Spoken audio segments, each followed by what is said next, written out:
నమస్తే, తెలుగు రాజ్యంకి స్వాగతం. నేను మీ సంధ్య. ప్రస్తుతం ఏపీలో కూటమిలో బోండా ఉమా గారు చర్చకు వచ్చారా, చర్చనీయాంశం అయ్యారా? కాపు ఉద్యమ నేత ముద్రగడ పద్మనాభం మరణానంతరం ఆయన సంతాప సభ పెట్టడం, ఆ సభకు వైఎస్ఆర్సీపీ నాయకులను కూడా ఇన్వైట్ చేయడం, కాపు నేతలంతా ఒకే స్టేజ్ పైన ఉండడంలో కూటమిలో దీనికి సంబంధించి చర్చ జరుగుతోందా? అధినేత బోండా ఉమా గారికి చివాట్లు పెట్టారా? దీనికి సంబంధించి వివరణ ఇవ్వాలని అడిగారా? ఏం జరుగుతోంది తెలుసుకునే ప్రయత్నం చేద్దాం. చరిత్రకారులు, సినీ రాజకీయ విశ్లేషకులు చిల్లగట్ట శ్రీకాంత్ గారు మనతో ఉన్నారు. ఆయన మాటల్లో. శ్రీకాంత్ గారు నమస్తే అండి. నమస్కారం సంధ్య గారు. ఏంటి, బోండా ఉమా గారు ముద్రగడ పద్మనాభం గారి సంతాప సభ చేశారు. సభ తర్వాత సభలో చేసిన కామెంట్స్ రెండు ఇప్పుడు కూటమిలో కాకు పుట్టిస్తున్నట్టుగా తెలుస్తుంది. ఏం జరుగుతోంది? బోండా ఉమామహేశ్వరరావు గారు అధిష్టానం వివరణ కోరితే నేను వివరణ ఇస్తానని తెలియజేశారు ఈరోజు ఉదయాన్నే. కాకపోతే ఏంటంటే ఇప్పటికిప్పుడు బోండా ఉమామహేశ్వరరావు గారిని ఒక విధంగా చెప్పాలంటే తెలుగుదేశం శ్రేణులు ఏవైతే ఉన్నాయో వాళ్ళు టార్గెట్ చేసే విధంగా మాట్లాడడం అనేది ఒకంత బాధాకరం. ఎందుకు అని అంటే బోండా ఉమామహేశ్వరరావు గారు స్వర్గీయ వంగవీటి మోహన్ రంగారావు గారి ఒక అనుచరుడిగా ఆయన తన ప్రయాణాన్ని ప్రారంభించినటువంటి నేత. అట్లాగా ఒక సాధారణ కార్యకర్తగా ఆయన జీవితాన్ని ప్రారంభించి ఆ తర్వాత తదనంతర రాజకీయ సామాజిక సమీకరణలో భాగంగా వారు తెలుగుదేశంలోకి రావడం, 2014లో పోటీ చేసి గెలుపొందడం, విజయవాడ సెంట్రల్ నుంచి 2019లో కేవలం 25 ఓట్ల స్వల్ప ఓట్ల తేడాతో ఓడిపోవడం, మళ్ళీ ఇప్పుడు 2024 ఎన్నికల్లో తిరిగి విజయం సాధించడం, వరుసగా 3 ఎన్నికలు అక్కడ నిర్వహించినటువంటి నేతగా తెలుగుదేశం పార్టీలో సీనియర్గా బోండా ఉమామహేశ్వరరావు గారికి ఖచ్చితంగా విజయవాడ నగరంలో ఉమ్మడి కృష్ణా జిల్లాలో గుర్తింపు ఉంటుంది. 2019 ఎన్నికల్లో వైకాపా విజయం సాధించిన తర్వాత కూడా మీకు స్వల్ప ఓట్ల తేడాతో ఓడిపోయిన బోండా ఉమామహేశ్వరరావు గారిని వైకాపా తమ పార్టీలో చేర్చుకోవడానికి చాలా ప్రయత్నాలు చేసింది. బోండా ఉమామహేశ్వరరావు గారిని చేసి ఆ ప్రయత్నాల్లో భాగంగా బోండా ఉమామహేశ్వరరావు గారిని విజయవాడ తూర్పు నియోజకవర్గ వైకాపా ఇన్ఛార్జిగా నియమించడానికి కూడా వైకాపా వాళ్ళు హామీ ఇవ్వటం జరిగింది. అయినప్పటికీ కూడా బోండా ఉమామహేశ్వరరావు గారు పార్టీని వీడలేదు, తెలుగుదేశం పార్టీలోనే కొనసాగారు, తెలుగుదేశంతోనే తన ప్రయాణం అని చెప్పారు. 14-19 నడుమ ఆయన మంత్రి పదవిని మొదటిసారి ఆశించారు. కాకపోతే మొదటిసారి ఎంపికయ్యారు కాబట్టి మంత్రి పదవి సాధ్యపడదు అని వారిని రెండోసారి తెలుగుదేశంలో మంత్రివర్గ విస్తరణ జరిగినప్పుడు వారు అలిగి ఇంటికే పరిమితమైన సందర్భంలో నాకు ఇప్పటికీ గుర్తుంది. కేసినేని నాని గారు అప్పుడు విజయవాడ లోక్సభ సభ్యులు, అట్లాగే మన వల్లభనేని వంశీ గారేమో గన్నవరం శాసనసభ్యులు, వారిరువురు వెళ్ళి బుజ్జగించి బోండా ఉమామహేశ్వరరావు గారిని తిరిగి పార్టీ కార్యకలాపాల్లో వారిని నిమగ్నులు చేయడం ఇంకా గుర్తుకొస్తుంది. బోండా ఉమామహేశ్వరరావు గారు గుంటూరులో శ్రీ వెంకటేశ్వర విజ్ఞాన మందిరంలో జరిగినటువంటి ముద్రగడ పద్మనాభం గారి సంతాప సభకు హాజరయ్యారు. ఈ సభలో పార్టీలకి ప్రాంతాలకి అతీతంగా సామాజిక వర్గానికి చెందినటువంటి వాళ్ళు పెద్ద ఎత్తున హాజరయ్యారు. పెద్ద ఎత్తున హాజరై వాళ్ళు తమ ఘన నివాళులు అర్పించారు. మాజీ మంత్రివర్యులైనటువంటి విడుదల రజనీ గారు కూడా ఆ కార్యక్రమంలో పాలుపంచుకున్నారు. బోండా ఉమామహేశ్వరరావు గారు కూడా చాలా అద్భుతంగా ఆయన ప్రసంగాన్ని వినిపించారు. ముద్రగడ పద్మనాభం గారిని ఆయన కీర్తించారు, ఘన నివాళి అర్పించారు.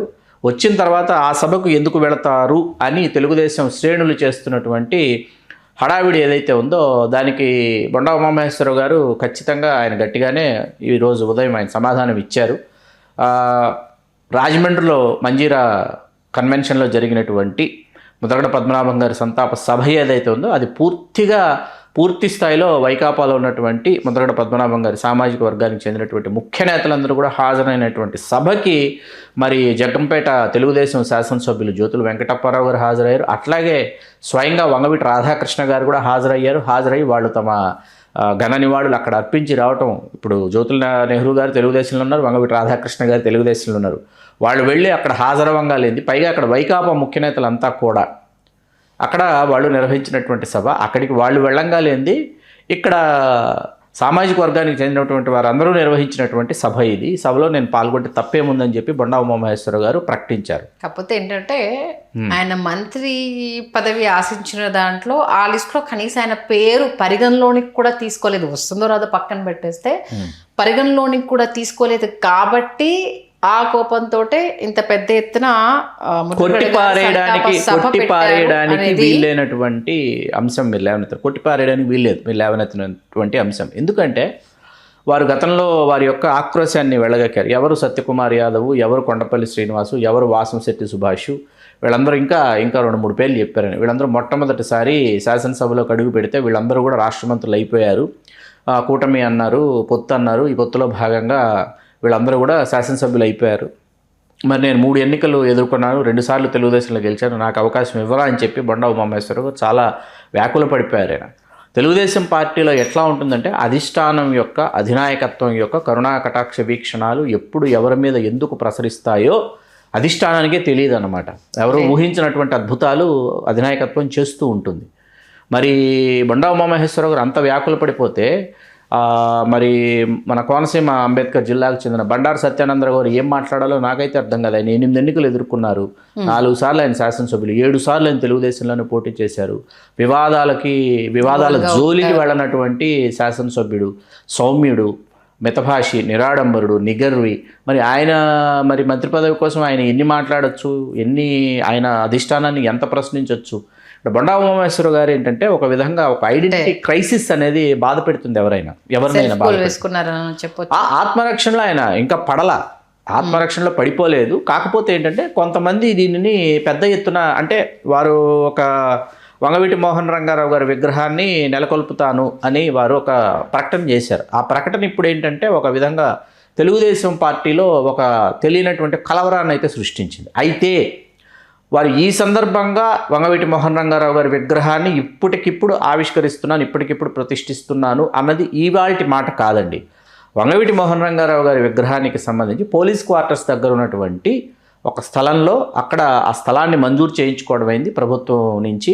అక్కడ వంగవీటి మోహన్ రంగారావు గారి విగ్రహాన్ని, ఒక అద్భుతమైనటువంటి ఒక విగ్రహాన్ని అక్కడ నెలకొల్పడానికి బొండా ఉమామహేశ్వరరావు గారు కావచ్చు, అట్లాగే మన వంగవీటి మోహన్ రంగారావు గారికి స్వయానా బావమరిదైనటువంటి చెన్పాటి శ్రీనివాసరావు గారు కావచ్చు, అట్లాగే వీరికి ఎంతో సన్నిహితంగా మెలిగేటటువంటి అల్లుడు సాంబశివరావు గారు అంటారు, శంకర సాంబశివరావు గారు, మాయాడ్స్ బాబీ గారు, చంటి గారు, వీళ్ళందరూ కూడా వంగవీటి మోహన్ రంగారావు గారి కనీవిని ఎరుగిన విగ్రహాన్ని ప్రతిష్ఠించాలనేటటువంటి ఒక కార్యక్రమానికి గతంలోనే వాళ్ళు తలపెట్టారు. దానికి సంబంధించినటువంటి ఉత్తర్వులు ఏవైతే ఉన్నాయో ప్రభుత్వ రూపేణ దానికి కావాల్సినటువంటి అవసరమైనటువంటి నిబంధనలకు లోబడి ఉన్నటువంటి ప్రభుత్వ ఉత్తర్వులు వాళ్ళు మంజూరు చేయించుకునేటటువంటి దిశగా అది ఒకవైపు అది కొనసాగుతుంది. అది ఇప్పుడే ఈ రోజే ఇప్పటికిప్పుడు బొండా ఉమామహేశ్వరరావు గారు ప్రకటించారన్నది అవాస్తవం అనమాట.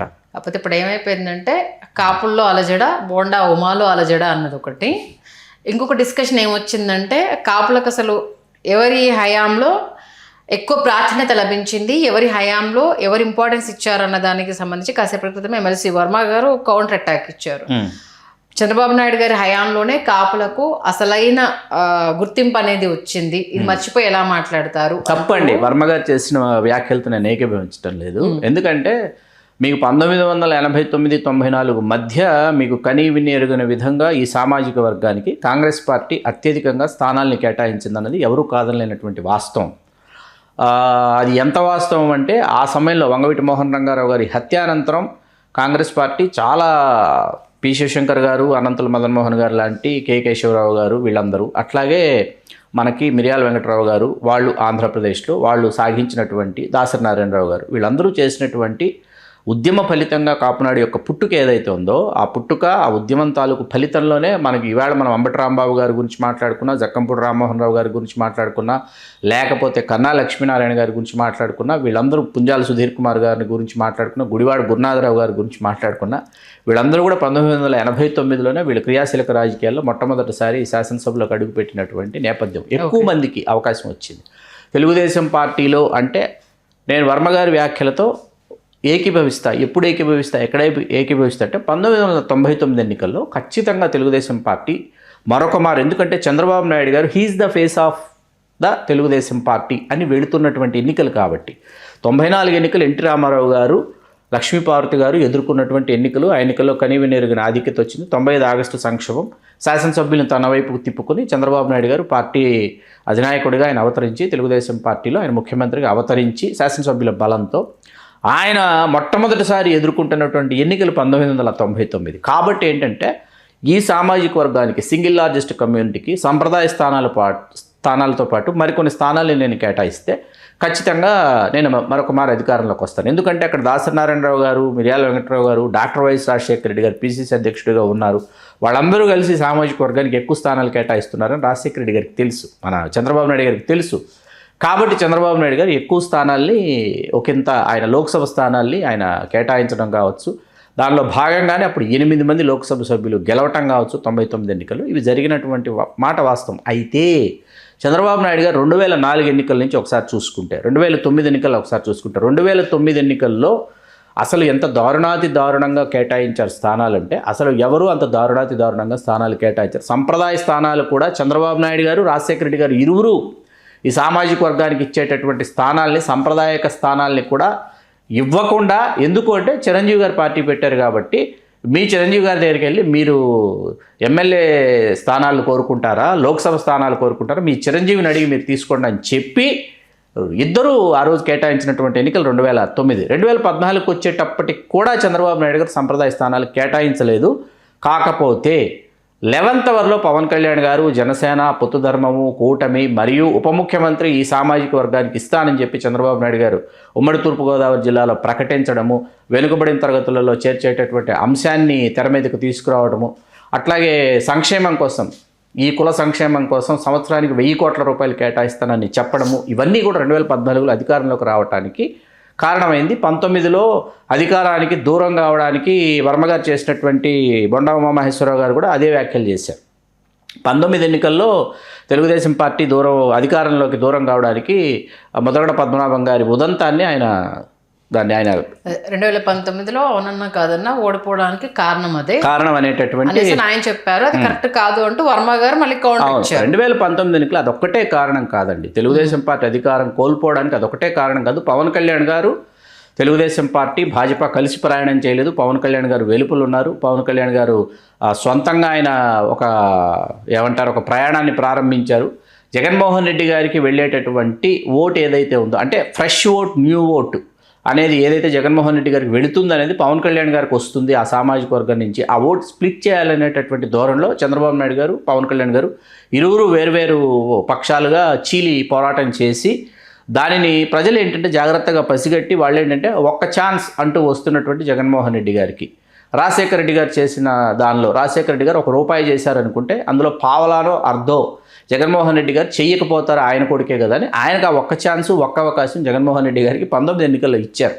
కేవలం ముద్రగడ పద్మనాభం గారి కుటుంబాన్ని, సామాజిక వర్గాన్ని కాదండి. మీకు ఇక్కడ ఇప్పుడు ఈ సామాజిక వర్గానికి కావాల్సింది ఇప్పుడు వెంటనే బొండా ఉమామహేశ్వరరావు గారికి రాష్ట్ర మంత్రి పదవో, లేకపోతే ఇప్పుడు కనీ విని ఎరుగని ఆకాశం ఎత్తు వంగవీటి మోహన్ రంగారావు గారి విగ్రహమో కానే కాదు. గతంలో కూడా చాలామంది ఇదిగో 100 అడుగుల వంగవీటి మోహన్ రంగారావు గారి విగ్రహాన్ని ఇదిగో గుంటూరు నడిబొడ్డును ప్రతిష్ఠిస్తున్నామన్నారు.